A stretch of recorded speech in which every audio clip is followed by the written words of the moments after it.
मैं गैरों से कब फुर्सत, हम अपने गम से कब खाली। बस हो गया मिलना, न तुम खाली न हम खाली। काला बाबा का ये कथन आज सटीक बैठता है उत्तराखंड के हुक्मरानों पर। जब भी कभी उत्तराखंड के समाज के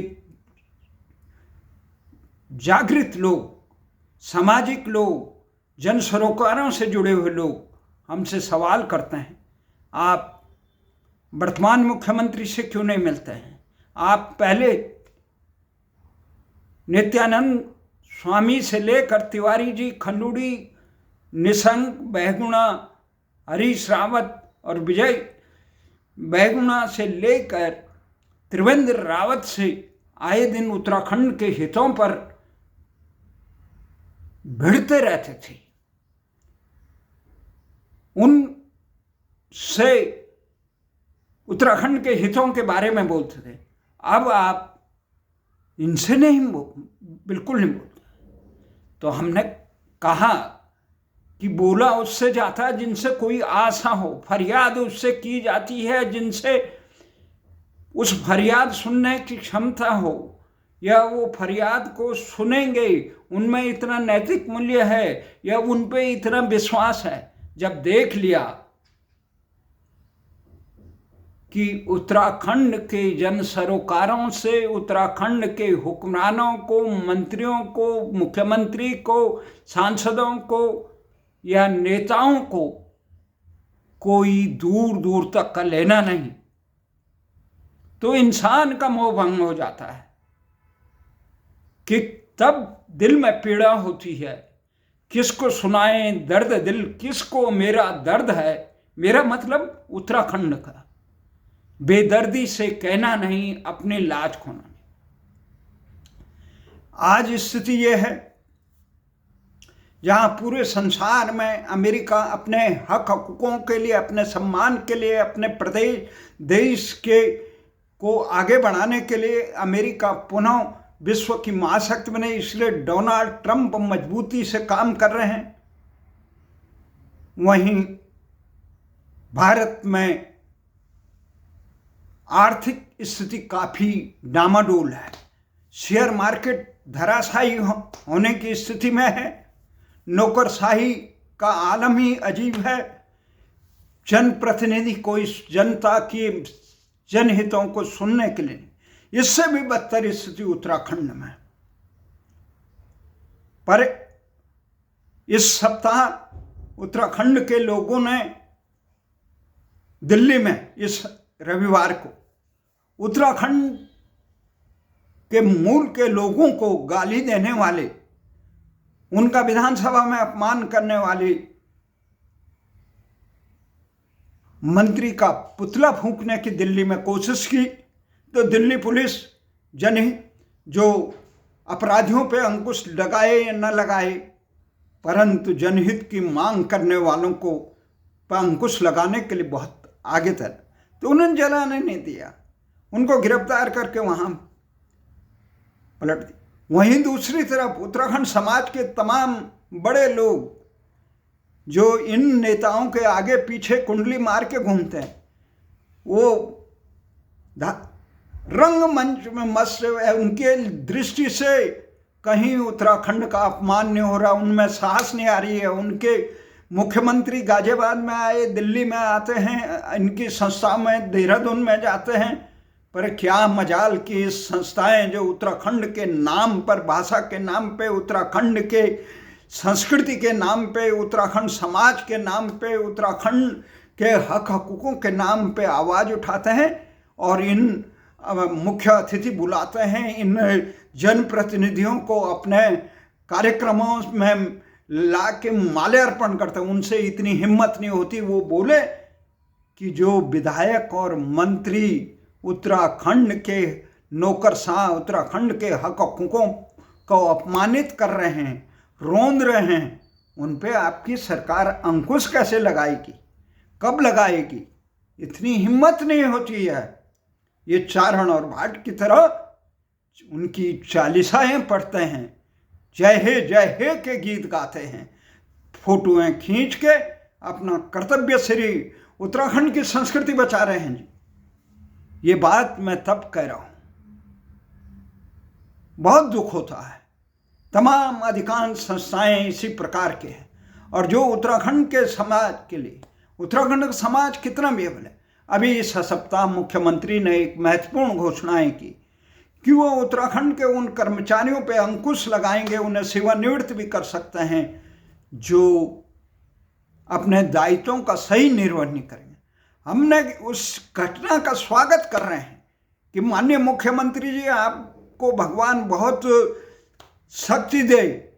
ये कर्मचारी तो अदनई केवल वेतन भोगी हैं, ये इतना ही है। जो मंत्री संतरी भाग्य विधाता बने हैं, जनप्रतिनिधि, नौकरशाह, जो सेवानिवृत्त के बाद भी आप लोगों की कृपा से उत्तराखंड की छाती में मूंग डालने के लिए कहीं आयोगों के अध्यक्ष, कहीं कुछ बने हैं, जरा उनका भी जिम्मेदारी है। जो कई मामलों में विवादास्पद हैं, जिन पे कई प्रश्न उठे हैं, वो फिर भी उत्तराखंड में बैठे हैं। जो उत्तराखंड की जनता को, जिनके पास पुलिस प्रशासन होने के बाद भी सड़क में जनता से मारपीट करते हैं, ऐसे मंत्रियों को, ऐसे विधायकों को, जिनको अभी माणा में भारतीय सीमा सुरक्षा संगठन, वहां सड़क निर्माण, वहां बर्फबारी हो रखी थी, उसको दूर करने के लिए हमारे जांबाज श्रमिकों ने 54 श्रमिकों के ऊपर हिमस्खलन हो गया, हिम पर्वत गिर गया, 54 लोग दब गए। बड़ी मुश्किल से 46 मजदूरों को 2-3 दिन के भारी मेहनत के बाद सुरक्षित निकाला गया।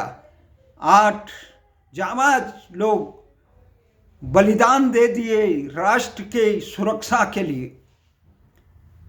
उनका तो बीमा भी मुश्किल से होता होगा। अस्थायी कर्मचारी हैं, मजदूरी है, उनके परिवारों का क्या हितों की क्या रक्षा होगी, वो परमात्मा ही जाने। पर उन विधायकों की बात कर रहा हूं, उस विधानसभा अध्यक्ष की बात कर रहा हूं, उन तमाम जनप्रतिनिधियों की बात है जिनको ऐसे सुखद मौसम में गैरसैंण जैसे सुविधावान शहर में, पर्वतीय शहर में असुविधा नजर आती है, ठंड लग रही है, लिख के दे रहे हैं। ऐसे लोगों से उत्तराखंड को मुक्ति दिलाओ मुख्यमंत्री जी, अगर आप में साहस है। आपके तमाम स्तुतिगान करने वाले आपको कहते हैं कि आप धाकड़ मुख्यमंत्री हैं, पर धाकड़ मुख्यमंत्री ऐसे जनप्रतिनिधि, ऐसे मंत्री पे भी दिखाइए जो उत्तराखंड के पर्वतीय लोगों को सालक विधानसभा में कहते हैं।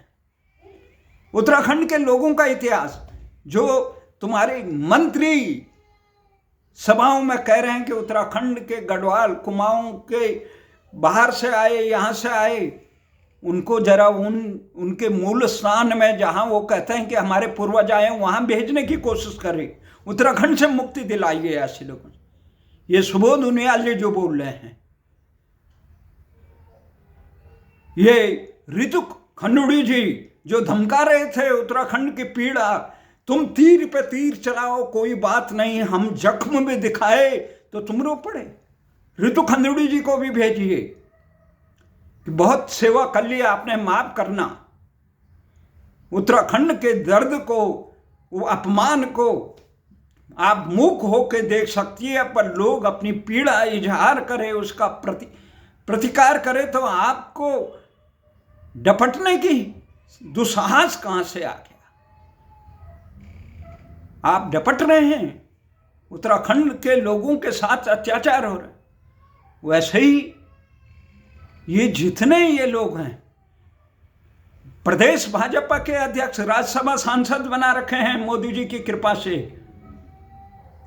प्रेम अग्रवाल जी हैं, इनको जरा लोकशाही का सबक सिखाइए। सड़क पे जनता को कैसे मारपीट करते हैं। आप तो कानून के वो हैं, कानून के भाग्य विधाता है, शोभा देता है। और मोदी जी उनको केदारनाथ में अपने बगलवीर बनाते हैं। आप विधानसभा में केवल पहाड़ और मैदान का न होना चाहिए। कौन कर रहा है? आप लोग कर रहे हैं।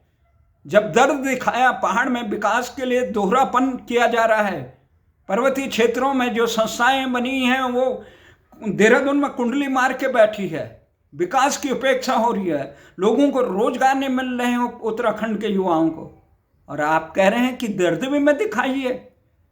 आपके अध्यक्ष जोशीमठ प्रकरण के वालों को तो माओवादी बता रहे थे जो अपना दर्द दिखा रहे हैं। आप मुलायमवादी लोगों को, जिन्होंने मुलायम को पद्म विभूषण देने पर मौन रहे, एक प्रतिकार नहीं किया, ऐसे लोगों को क्या कहेंगे? ऐसे लोगों से उत्तराखंड मुक्त करिए। हम आपको नमन करेंगे, हम आपको धाकड़ मानेंगे। आप राजधानी गैरसैंण बनाइए, जिसके लिए उत्तराखंड राज्य का गठन किया गया था, जन आकांक्षाओं के लिए। भू कानून और मूल निवास उत्तराखंड के अनुसार है।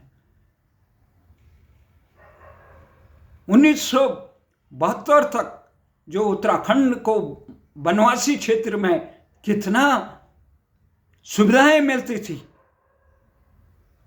वो सब खत्म कर दी। विशेष राज्य के दर्जा की सुविधाएं कहां गई? दिल्ली में मिल रहा है मुफ्त बिजली, मुफ्त पानी। उत्तराखंड में पानी, बिजली, पर्यावरण की रक्षा करने का 60% से अधिक जंगलों की रक्षा। वहां नकली मीटर, लोगों को हजारों रुपये का दान देने पड़ा। आखिर कौन सुनेगा? उत्तराखंड के लोगों को रोजगार, युवाओं को, बेरोजगारों को रोजगार मिलने की जगह विधानसभा अध्यक्ष से लेकर तमाम लोगों के मंत्री, संतरी, विधायक, केंद्रीय सरकार द्वारा, केंद्र भाजपा नेतृत्व द्वारा भेजे गए नेताओं के इशारे पर यहां कितनों को नौकरी मिली? बाहरी लोगों को। उत्तराखंड के लोग कहां जाएंगे? एम्स प्रकरण उसका यहां पे कम से कम स्थानीय तीसरी चतुर्थ श्रेणी के कर्मचारियों की नियुक्ति तो उत्तराखंड में हो 80% कम से कम।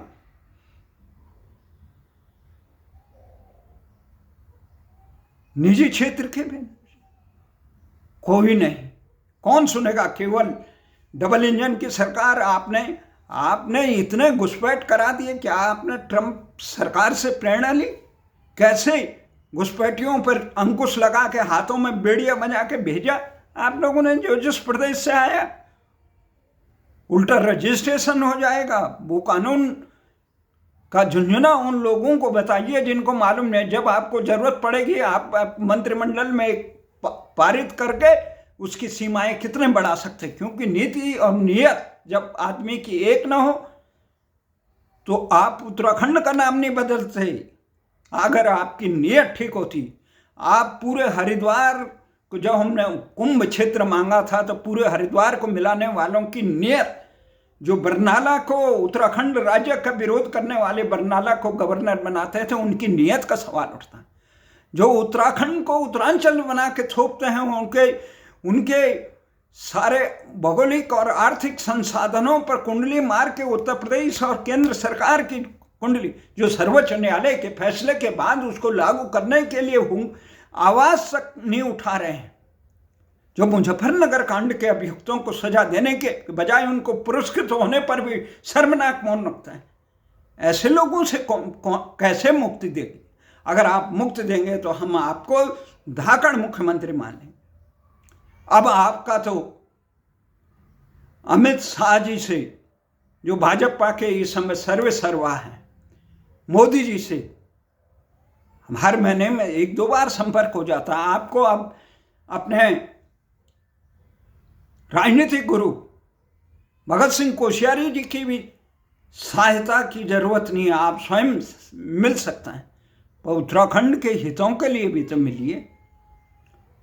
तो ये दर्द है। हम ये कहते हैं अगर आप रहिए, आप कोई भी मुख्यमंत्री बने, कोई भी संतरी बनिए, उत्तराखंड की नियत आप देखिए।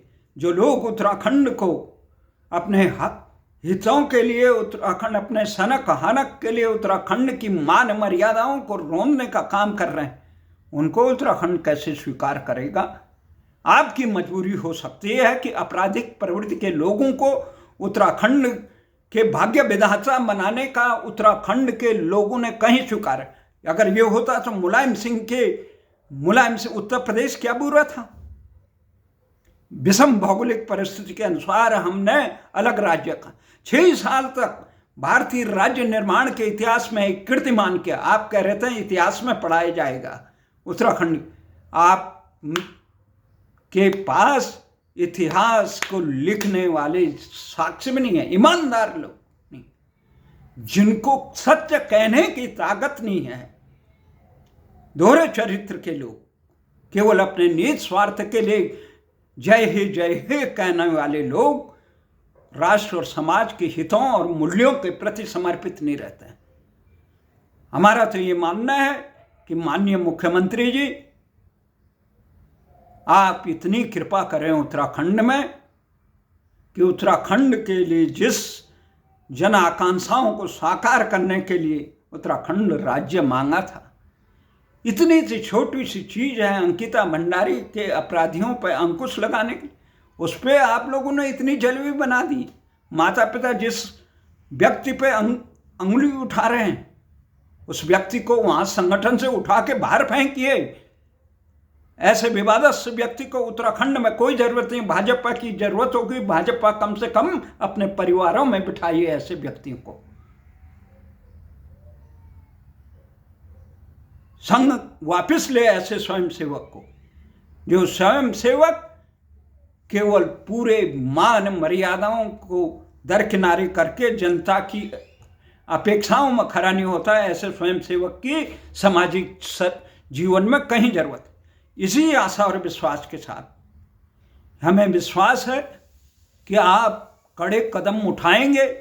ऐसे जन विरोधी, उत्तराखंड विरोधी मंत्रियों, विधायकों जिन्हें गैरसैंण में ठंड लगता है, उनको बिल्कुल वहां मत रखिए। राजनीति में कोई जरूरत है, अनफिट है वो, उनको टिकट मत दीजिए, उनके परिजनों को मत दीजिए। और ये परिवारवाद के विरोध करने के बाद इस प्रकार के लोगों को रख दिया जिन्हें असुविधा होती है गैरसैंण में, जिन्हें उत्तराखंड की दर्द को सुनने की सामर्थ्य नहीं है, उन्हें बकवास लगता है, वो केवल भाषणबाजी का अड्डा लगता है। ऐसे लोगों को उत्तराखंड की से मुक्त दिलाइए। माननीय मुख्यमंत्री जी, आज आप भारतीय जनता पार्टी, जो संसार का सबसे बड़ा संगठन है, उसके एक प्रांत के मुख्यमंत्री हैं। आप कर सकते हैं, क्योंकि शाह और मोदी का आपको अभयदान है। आप पूर्ण बहुमत की सरकार चला रहे हैं।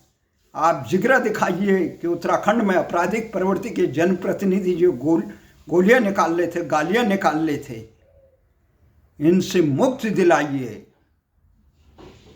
तब उत्तराखंड का दख दरदूर, अन्य इस प्रकार के कई मुख्यमंत्री आएंगे और जाएंगे, पर उत्तराखंड की बदहाली, पीड़ा, दिशा पहले से बदतर होती जाएगी। हमें बहुत दुख है, क्योंकि इस राज्य के सपने को साकार करने के लिए हमने अपना जीवन पूरा दांव पे लगा रखा था, और आज भी हर दिन हर पल इसके कल्याण के लिए देखते हैं। परंतु जिन लोगों ने निहित स्वार्थ के लिए स्तुतिगान करना है, उन लोगों की बात हम नहीं कर रहे हैं। आप संवैधानिक पद पे हैं। इस प्रकार की चीज़ों से उत्तराखंड की रक्षा करें। भगवान आपको शक्ति दे। बद्रीनाथ, भगवान केदारनाथ के कपाट खुलने वाले हैं, और एक बात साफ है, महाकाल कभी गलत व्यक्ति को माफ नहीं करता है।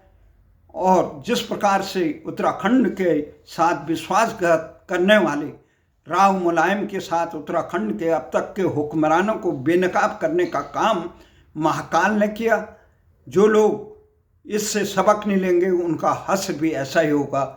जय उत्तराखंड, जय भारत।